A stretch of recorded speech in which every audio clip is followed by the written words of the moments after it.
But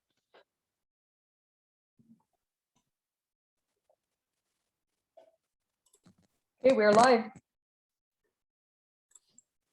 Hello. So we'll just let people join and then we'll get into the presentation.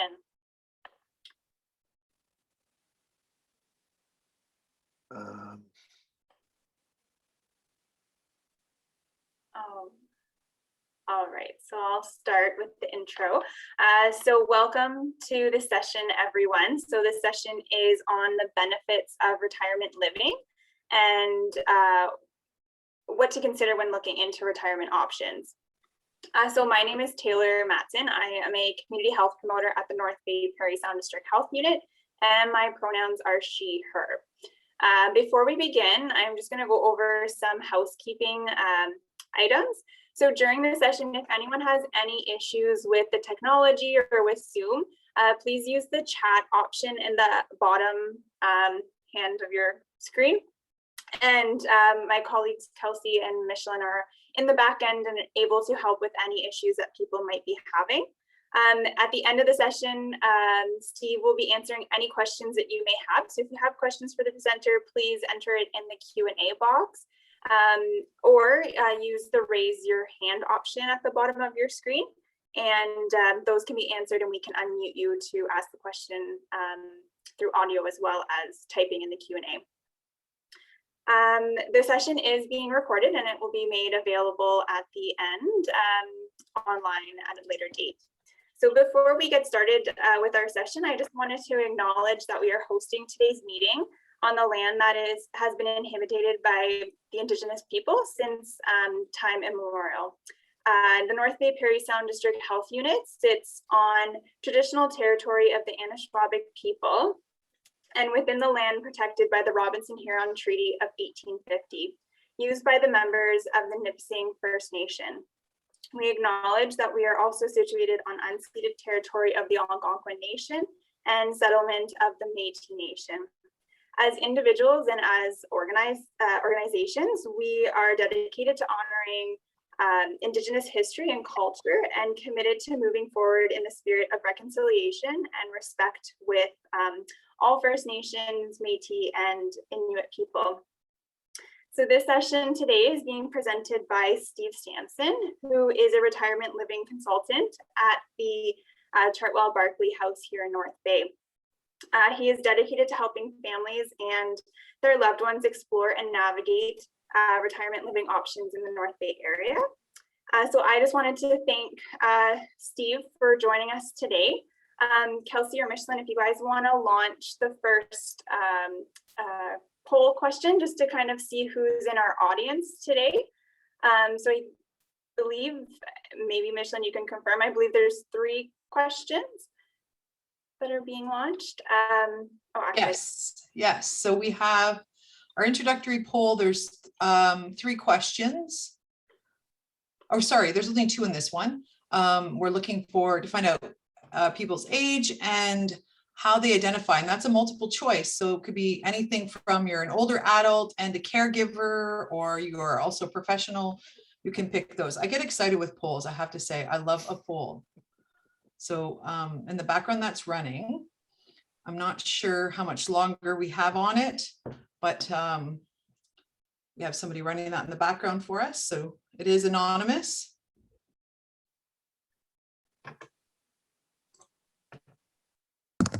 Give it 15 more seconds here.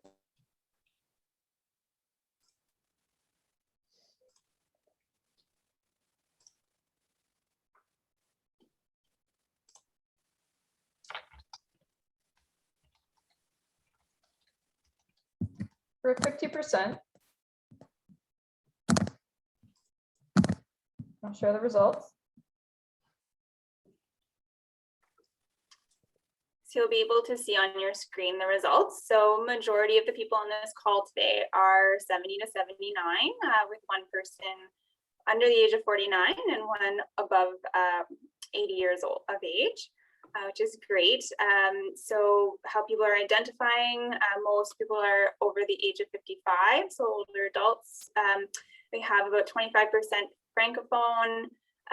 We have some caregivers, some professional supports, and some people from assisted living. So that's great. So without further ado, I'll pass it on to Steve, and looking forward to your presentation. Thank you so much. Good afternoon, everyone, or good morning, depending on when you're watching this particular webinar. My name's Steve, and I am the retirement living consultant here at Barclay House. For those that are familiar with the North Bay area, Barclay House has been part of the community for well over 34 years. And I'm happy to say that we're on second generation of residents, where we had perhaps mom or dad or an aunt and uncle that previously lived with us and called our residence home. Now we're on the younger generation that have since aged and become seniors themselves, or people that are looking for a change in lifestyle. I'm really here to, as an advisory role. I'm a salaried employee, so I get lots of questions from people in the community, and I'm happy to answer them. And not everybody's moving to Barclay House or even into retirement living, but I'm happy to have that conversation and direct them where they'd like to go. So without any further ado, let's start my presentation. And hopefully this works.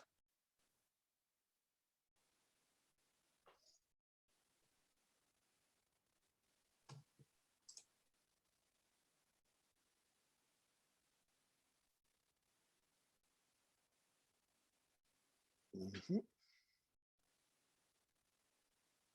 Is my screen sharing? It is sharing. If you go down to the bottom by bottom right hand corner, there's like the zoom in and out. Yeah, right there. If you click on that, I believe it should open. There we go. Okay, wonderful. Oh, I turned off the notes settings.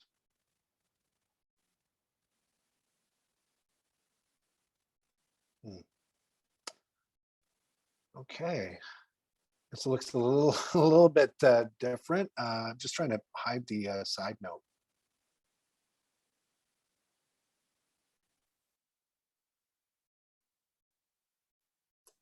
I think if you hide presenter view, I think There that we might go. work. Thanks so much. So here we are. I'm just going to skip to the next slide. Very nice graphics. Barclay House's vision, making people's lives better. What does that mean? We want our residents to know that the care and services they receive in our home will make their lives happier, healthier, and more fulfilling. We want family members to feel reassured that their loved ones are well, active, and engaged in life while living in our community. We want our employees to know that their contributions are valued and appreciated, and we want our community to know that we operate and we want to flourish and grow. And first, I'd like to, I'm just my own poll. I'm just curious how many people have firsthand knowledge of retirement living, say through a loved one, or someone else who is considering or has already moved to retirement living.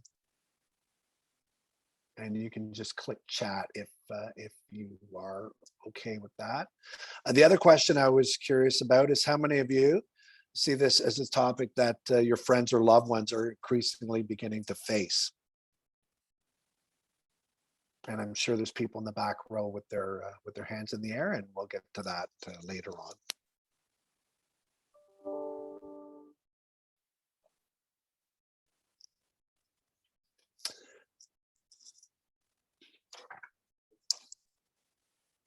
So, as someone who works one-on-one, helping seniors and their families determine if they are ready and suited for retirement living, I know there are a lot of questions, and I'm always happy to hear and help people. And of course, please remember it's free to ask and just a phone call away.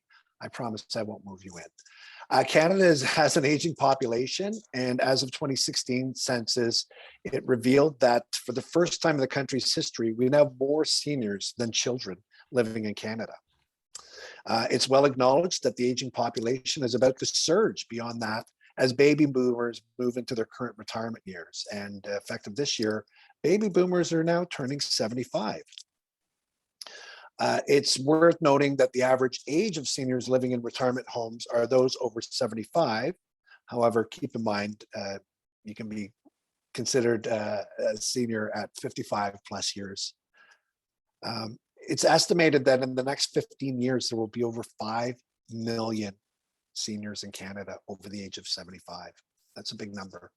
And it's also estimated that seniors housing will more than double in the next 15 years. The reason I'm putting this to you is perhaps retirement living works well in your investment portfolio. Signs of the times, lots.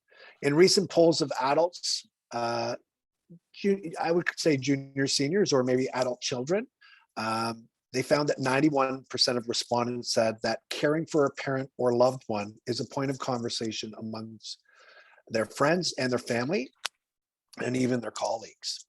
This is clearly a topic of conversation on the minds of many of us.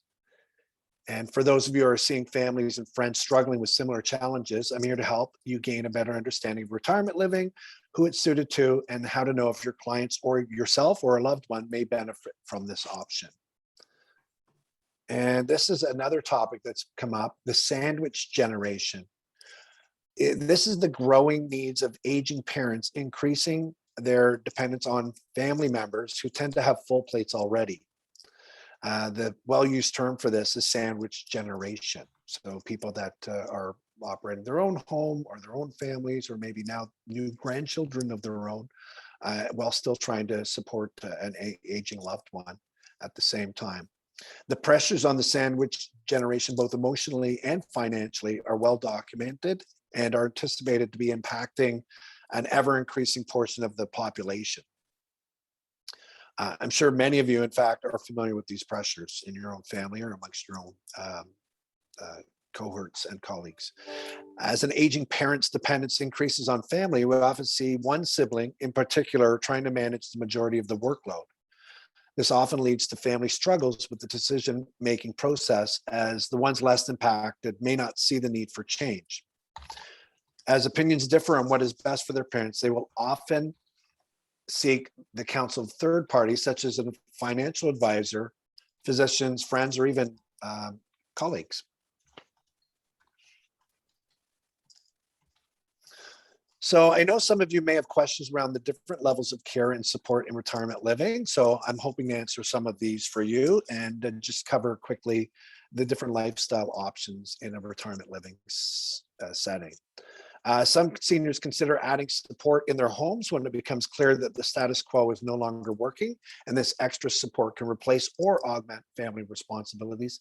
And again, I'm happy to have that conversation as well to keep people in their homes. There are multiple options for home care to support, including private options and, of course, government funded, like home and community care, formerly the Local Health Integration Network. Of course, it requires due diligence on the private end and sometimes complex or long intake process on the government side, as anybody who has waited for assessment for support knows. There's, of course, additional options. These options depend on the level of assistance that is required. A brief explanation of the different levels of care and how each can suit the different needs of seniors.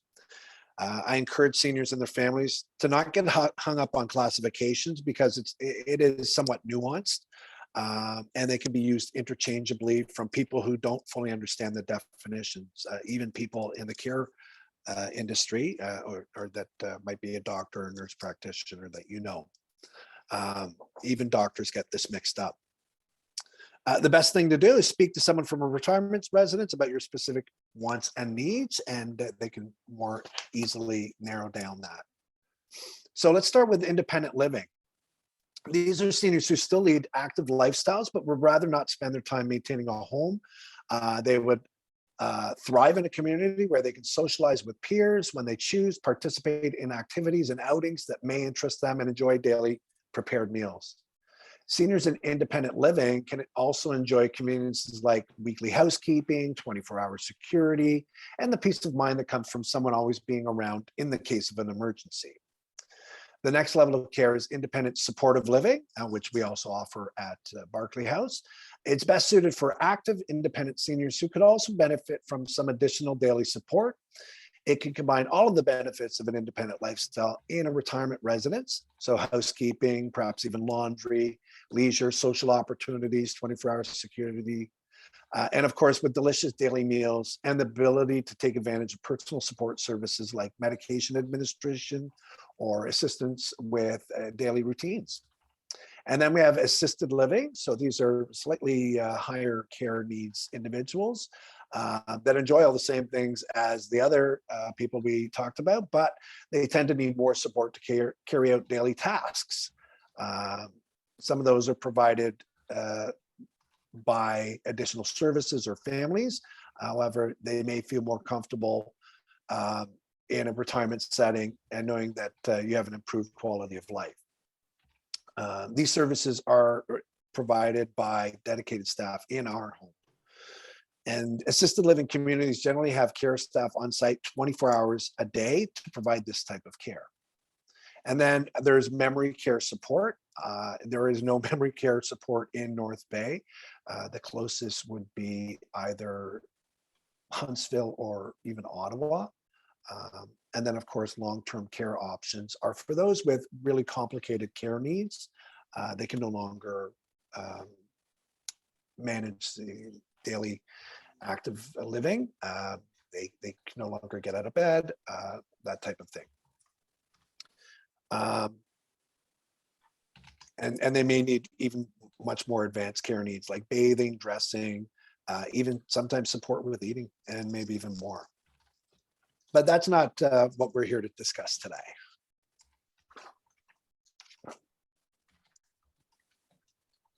Cost of aging in place. I get this question a lot. If you had to purchase support like a personal support worker, your cost would be approximately $32+ per hour. You can of course get this through the home and community care. Again, getting the right amount of care and support can be daunting. If you needed some more advanced care, such as from North Bay Nursing Agency or the Victoria Order of Nursing, so a nurse to come in, provide support in home, you're looking at around $135 per visit. And if you use a Lifeline or other electronic monitoring device, you're looking at about another $40 per month. And of course, whether you live in your own home or a condo and it's paid for, you still have taxes. You still have maybe condo fees. You also have maintenance fees.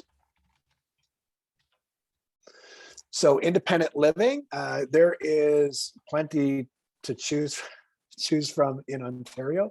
You're looking at about $1,500+ monthly. For more assisted living communities, you're looking at about $3,400 a month.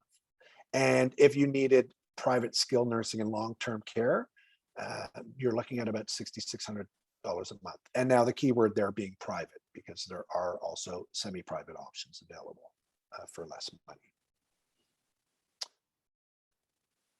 And a lovely graphic. Why do people hesitate, or why do they decide it's time? And I see this quite a bit. Someone in the family has experienced a health crisis. They've ended up in the hospital with a medication mix-up. Home maintenance has just become way too much to manage, or it becomes prohibitive from a cost perspective. Sometimes people lose their driver's license. I also hear people have let their bills slip. They just didn't remember if they paid them or not. Another reason I see quite often is caregiver fatigue. Family caregivers who are stretched too thin, and ultimately their own health suffers. I also meet a lot of people with poor eating habits. They're having tea and toast because it's just too much fuss to put a full meal together, perhaps especially if you're living alone. And then, of course, general loneliness. Most of us have lived with other people our entire lives, and maybe, you know, a loss of a loved one is the first time in our whole life that we may be living alone.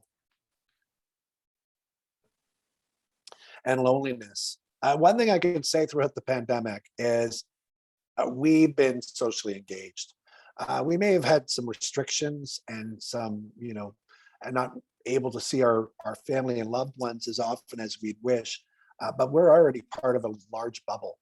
And because of that, we're able to still manage emotionally and intellectually throughout the pandemic. And it's been very fortunate pleasure of mine to be able to be part of that community.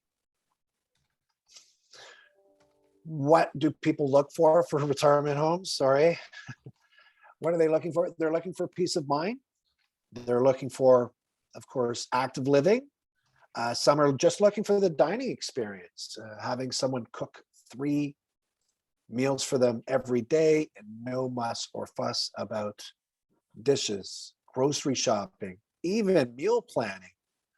And then, of course, all the health and wellness that comes along with living in a retirement community, such as medicine administration. Perhaps you need assistance with getting ready in the morning or getting ready in the evening, and like services. Sorry, I just got a little bit, lost my notes for a little bit. So speaking of loneliness, a number of studies have shown confirming the negative impact for those living in social isolation. And this is something that I've seen a huge impact in the last 20 months. I can't stress this enough. We are not meant to live alone and to be socially isolated. A study in California linked loneliness to physical illness and functional and cognitive decline. And we are seeing this in Canada as well, that loneliness now eclipsing obesity and smoking as a predictor of early death. So living alone is not just bad for your health, it's bad for your life. However, sadly, society continues to champion living alone as we age to be some kind of feat. And I do love the stoicism of people that want to remain in their own home, even when their home no longer works for them, and in some cases is working against them, perhaps stairs, maintenance, etc., that need to be managed. You know, we as humans, we're raised in families. We often have roommates when we first start out. We live with our spouses and then our children, and maybe sometimes blended families. So for most individuals, they've never lived alone, perhaps until the passing of a spouse or separation from a spouse.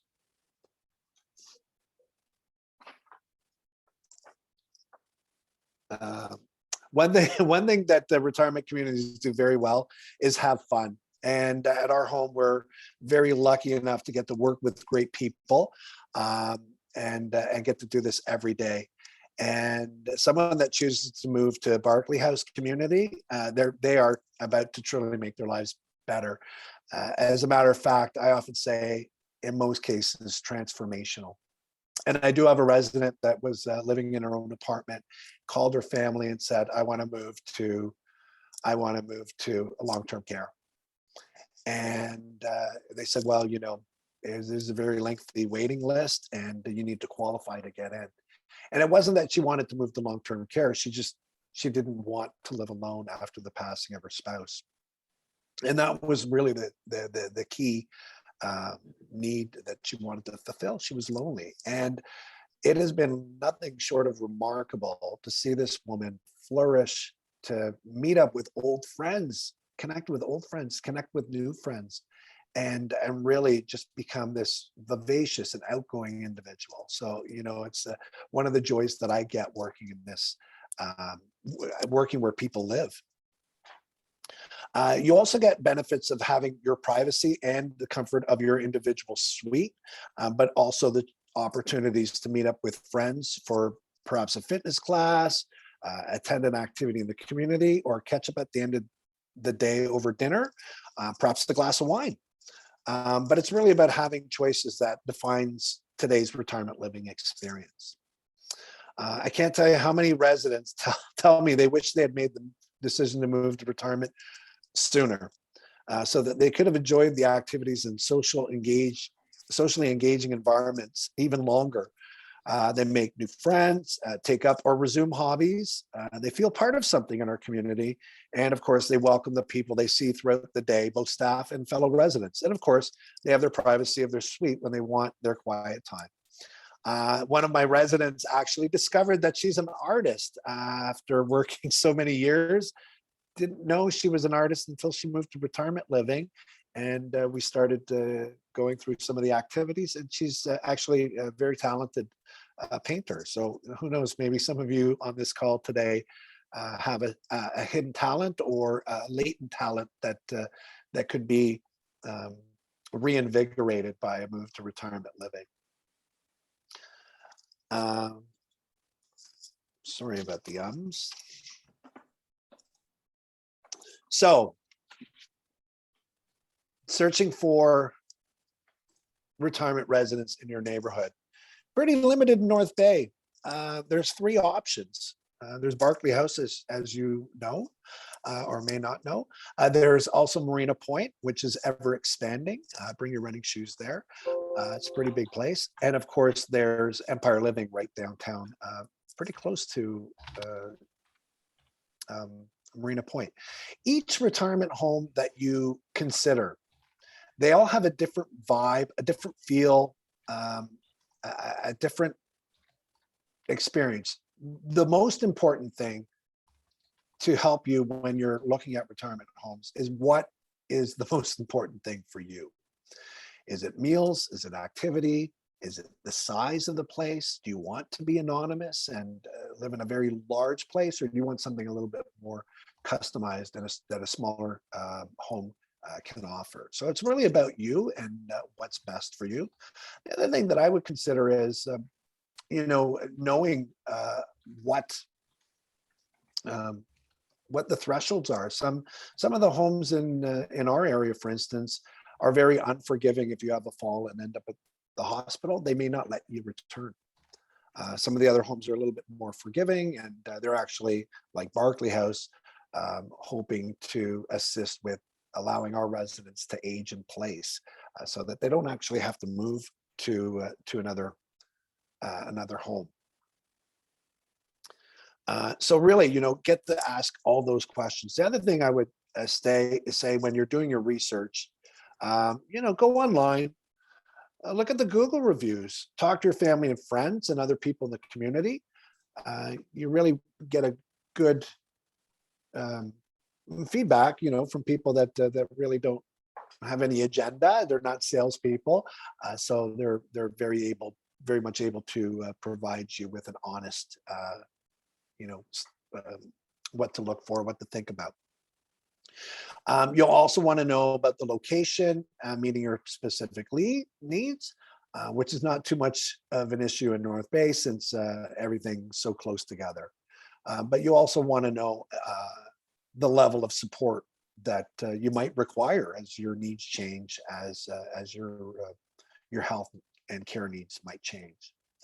I would strongly encourage anyone who hasn't done so, visit. Arrange for a tour with a consultant, call them up, go in, And I'm saying do this regardless of, you've recently had a health issue and now's the time to start exploring. I would say do this while you're actually in better shape, that you're the master of your destiny, that you can ask these questions and know what you're getting involved in and what it looks like for you personally. If at all possible, ask to stay for a meal, maybe even participate in an event. Hopefully, once the pandemic restrictions are lifted, we'll be able to resume those activities again. And you can really get a taste for retirement living and get an idea of how it is that the other residents live. And ask some of the current residents how they feel about the community and whether they would recommend it. I would want people to say, yes, this is a great place. Anything less than that, I would really pause and dig a little deeper as to why that people are hesitant about giving a fulsome response about the home that they chose. And lastly, keep the momentum going. It's important to keep the process moving forward. So whatever the next step may be, really try to stay connected to the community, especially if you do decide to move, but it will really help you make a much easier transition. Our home does offer a resident ambassador to help with that transition. And we actually spend 90 days making sure that the new residents are comfortable and well adapted to the new situation. The last piece of advice that I would give is that sooner is better than later. Better to make a decision one day too soon than one day too late.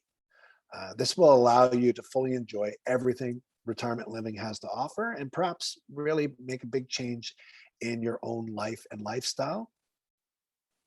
Again, in order to make an educated decision on what's right for you or perhaps a loved one, you have to spend some time in the community and talk to people who are already living there. This is not a decision that can be made by looking at a website or talking to someone on the phone. I mean, you are, after all, choosing your next home. So, you want to give it some scrutiny. And for many people that perhaps are living in the home that they built or purchased so many decades ago, this can be a rather daunting task, but don't let it put you off, because there are tips and tricks and strategies to get you relocated without much fuss. As I said earlier, I know there's a lot of questions out there on retirement living. There are many tools available that can help during your research stage, whether that's just simply going on the internet and doing research on perhaps their Google reviews or reviews in general. But there's also blogs that are out there with videos. And of course, there's symposiums like this that can give you sort of a broad stroke understanding of retirement living and the benefits that it offers some seniors in our communities. And of course, I guess the last little tidbit would be to ask about the costs, what's included, and get it in writing. I don't think anybody would hesitate writing out the exact costs for you and the costs down the roads. Their retirement living is governed by the Landlord and Tenant Act, so there are some restrictions as to rate changes, but to be aware of those and to plan for your own economic future when it comes to retirement living. For those of you who are interested, my phone number is here. If you have additional questions, you'd like to book a personalized tour, you can contact me. I'm always happy to showcase our home and to discuss retirement living in greater detail. And I am going to put it out to you to look at some of the checklists. There, I'm going rather quickly. I won't get into referrals at this time. What I would like to do is open it up for questions, and those questions can be via the chat feature, which should be at the top of your screen. By clicking that, it should open a window where you can send your messages into us. Participants can also raise their hand. If they Very do good. that, if they raise their hand, Kelsey will be able to unmute you. And so you can just, Oh. like old school, ask a question out loud without And having. how do I raise my hand? There should be at the bottom, or it depends on your view, but at the bottom of your screen, I think there should be a raised hand option, a hand icon that's beside, I don't know what it's beside on everybody's view. I know we have one of our students who's attending. Seni, are you able to see the raise hand option in your view? I just want to make sure.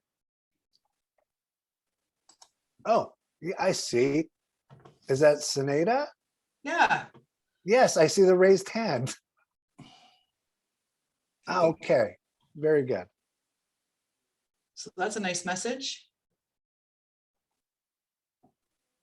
Oh, right, sure, sure. I made the assumptions of where things may be located for those less tech savvy. Depending on the device you're operating from, it could look a little bit different. Sometimes things that are on the right on a laptop are on the other side or at the top or the bottom, maybe on an iPad. And in this case, it's in the right corner.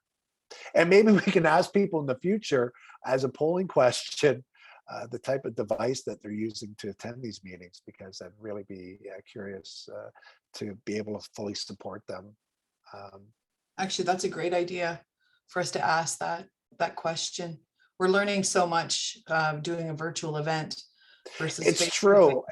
There's always opportunity for each of us to learn a little bit more. And I'm very enthusiastic and impressed with those people that are willing and able to continue their growth and development by learning new technologies. I didn't think I'd spend so much time video chatting with my own mom, for instance, and getting her going on video chats, her living in another community and being a senior herself. Computers are much easier, and the technologies are much easier to allow us to stay connected. Actually, on that note, a previous session was on technology. We asked the question, before COVID, did you use Zoom and other technology to connect with family and friends? And it was only about 20%, but after COVID, 100% of the people there were now using it. So you can see a big change in behavior. I'm wondering too, even people on our panel, our panelists in the background, as well as our attendees, if there's any questions for Steve.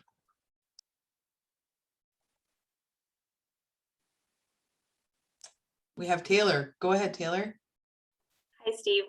I'm just wondering what the most common request you get when you're touring people of what they're looking for when I know you said there's lots of different reasons why people like the food or the activities, but what's the most common one you find you get? You know what? It's a hard toss up between food and social activities. People want to know what the social calendar looks like, what the events are like, what kind of entertainment, what kind of outings are there.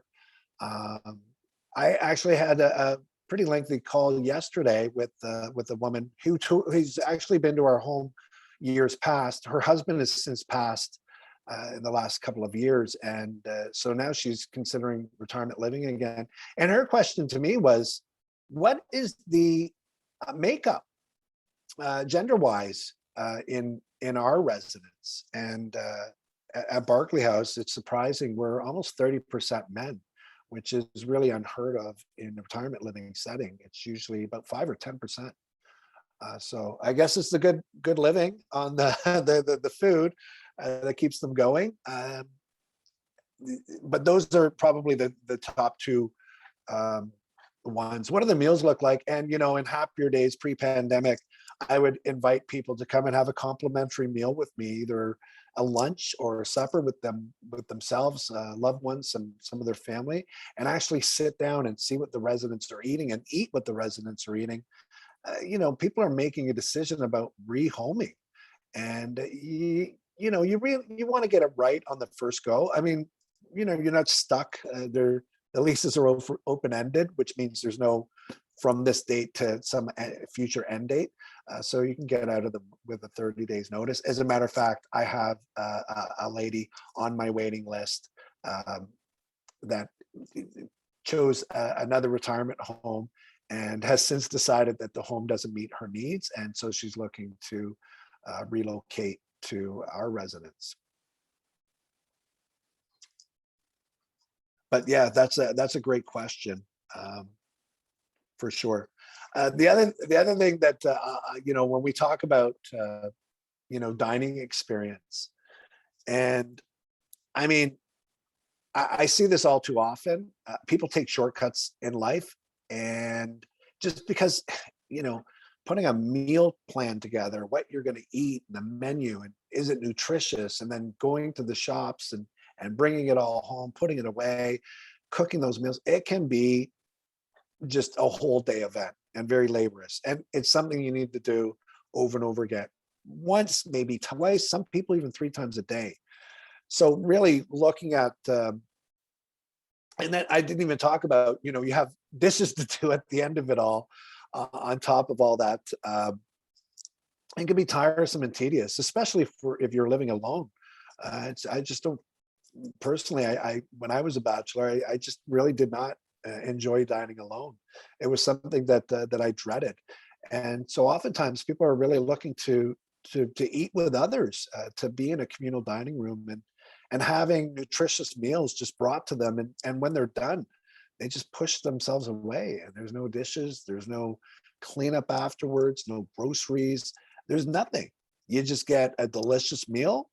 Unless of course you love cooking, then I would encourage you to find a place that still, and you're still able to, I would encourage you to find a place that has cooking facilities, and nearby shops where you can still purchase food, especially if you don't drive any longer. You want to make sure that it's close by.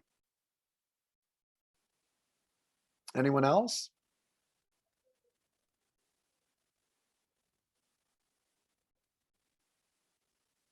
Josh put a lot of effort putting his face up there, but he's awful silent.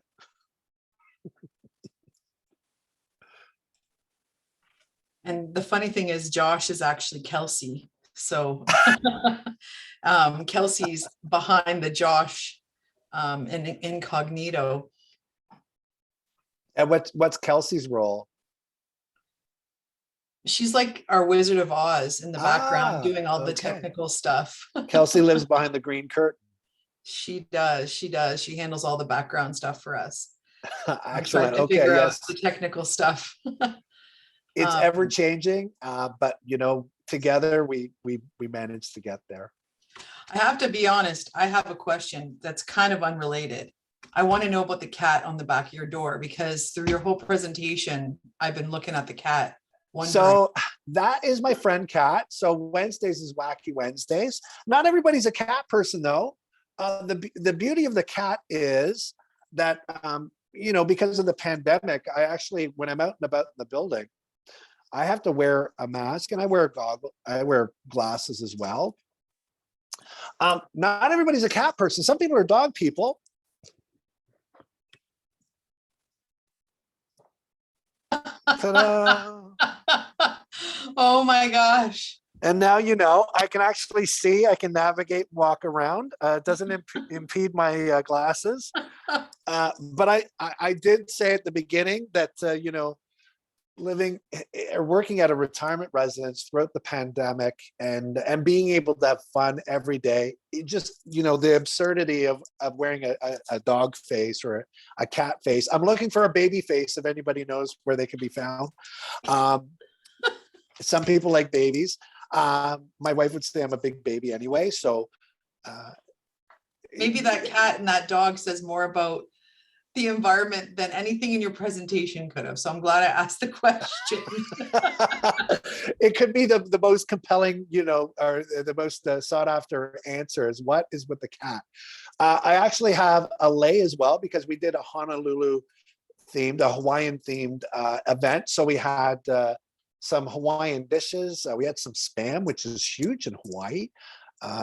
Just really made it, especially when we come into these colder months. How great is it to be thinking about warmer topics and maybe, exploring. We did a Jamaican day, and we did a virtual tour via a video log about Jamaica and some of the things to see. And really, people might have been there. I mean, our residents are people that are here in this community, and they've got lived lives.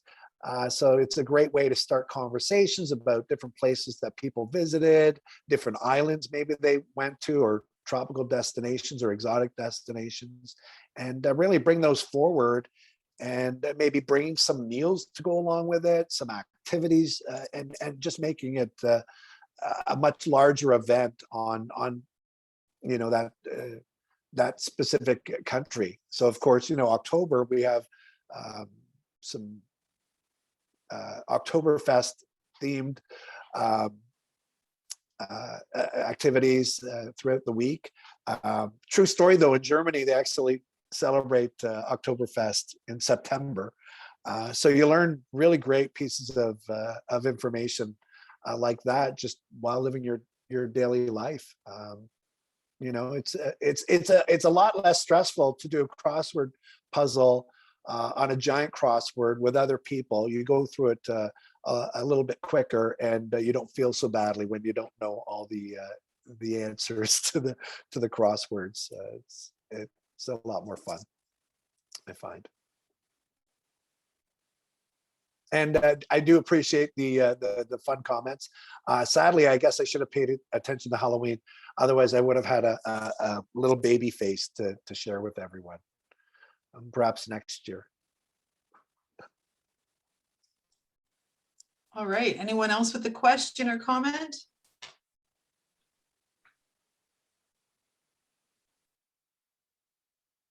Well, while everyone's collecting their thoughts, please don't hesitate. If you have any questions, comments, please reach out to the facilitators. I know they'd be happy to share my information with you. I want to thank you for taking the time to join with me today and allowing me to present. Really, really do appreciate that. And I do really enjoy making people laugh. So it's been my pleasure. Thank you so much, Steve, and to all the participants. And keep on checking out the website, the Stay on Your Feet website for the next presentations. If you have friends or family or anyone, it's not too late to click on the registration link to get into the session. And we will also be sharing the recorded presentations. So thank you. Bye, everyone. Thanks, Steve. My pleasure.